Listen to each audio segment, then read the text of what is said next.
उसे पास करने के लिए वो एलओबी में मेंशन्ड है।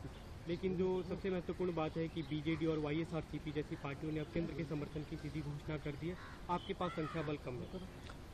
देखिए, जहाँ तक वाईएसआर कांग्रेस और बीजेडी का सवाल है, ये दो बड़ी पार्टियां हैं और देश के दो महत्वपूर्ण बड़े राज्यों में राज्य सरकारें चला रही हैं, आंध्र प्रदेश और उड़ीसा।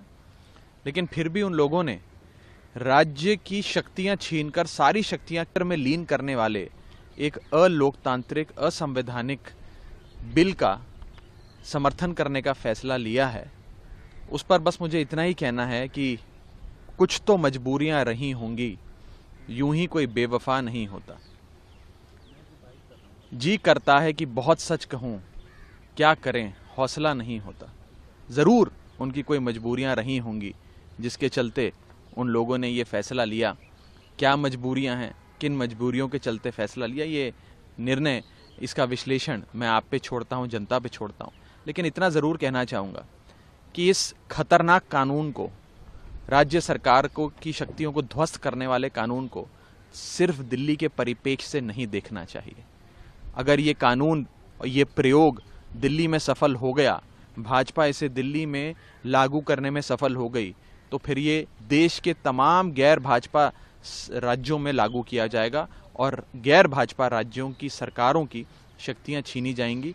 राहत इंदौरी साहब का एक बड़ा महत्वपूर्ण शेर है जो मुझे याद आता है कि अगर खिलाफ हैं होने दो, जान थोड़ी है। अगर खिलाफ हैं होने दो, जान थोड़ी है।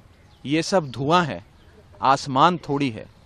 लगेगी आग तो आएंगे कई घर जद में। लगेगी आग तो आएंगे कई घर जद में। यहां पर कोई हमारा अकेला मकान थोड़ी है। सिर्फ हमारा अकेला मकान नहीं है। अगर हमारे घर में आग लगेगी, अगर हमारी राज्य सरकार की शक्तियां छीनी जाएंगी, तो वो दिन दूर नहीं कि आप लोगों की राज्य सरकारों की जो शक्तियां हैं वो भी ये केंद्र में बैठी एक डिक्टेटरशिप और हिटलरशाही में विश्वास रखने वाली सरकार आपकी भी तमाम राज्य सरकारों की शक्तियां छीन लेंगी। मुझे लगता है अपनी मजबूरियों को वो बेहतर समझते हैं, तो आगे की बात वो रखें इस पर, वो बेहतर है। आम आदमी पार्टी का मकान भी दिल्ली में है, अस्थायी। एक तरह से आपने शुरुआत यहाँ से की और जान भी आम आदमी पार्टी की दिल्ली में बसती है और यहाँ से आपकी सरकार को एक तरह से अब पूरा प्रशासनिक नियंत्रण आपकी सरकार के पास नहीं रहेगा। राज्यसभा में क्या इसके बावजूद आप लोग कोई कोशिश कर रहे हैं कि दूसरी पार्टियों से बात? आम आदमी पार्टी की जान दिल्ली वालों के दिल में बसती है और दिल्ली वालों के दिल में आम आदमी पार्टी के लिए बहुत प्यार है। दिल्ली वाले अरविंद केजरीवाल जी से, अपने परिवार के बड़े बेटे अरविंद केजरीवाल जी से इतनी मोहब्बत करते हैं कि लगातार उनको वोट देते आए। बीजेपी ने लाख कोशिशें करी पिछले 10 साल में हमारी शक्तियां छीनने की।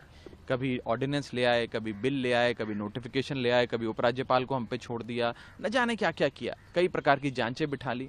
लेकिन ये दिल्ली वाले हैं जो अपने बेटे अरविंद केजरीवाल जी को लगातार प्यार करते रहे और आशीर्वाद देते रहे। तो मुझे लगता है कि बीते 25 सालों में भारतीय जनता पार्टी जो एक भी चुनाव दिल्ली में नहीं जीत पाई, ये उसकी भड़ास और उसकी ह्यूमिलिएशन का बदला लेने के लिए ये दिल्ली वालों को, दिल्ली के 2 करोड़ लोगों को गुलाम बनाने के लिए, मैं बड़ी जिम्मेदारी से कह रहा हूं, दिल्ली के 2 करोड़ लोगों का लोकतांत्रिक अधिकार छीनकर उनको गुलाम बनाने के लिए ये कानून बीजेपी लेकर आई है। ये एक एंटी नेशनल बिल है।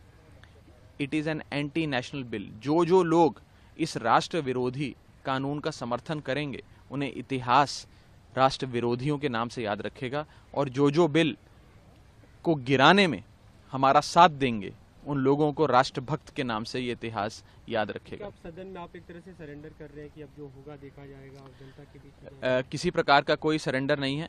पूरी लड़ाई लड़ेंगे सदन के भीतर और राज्यसभा में बहुत कांटे की टक्कर है।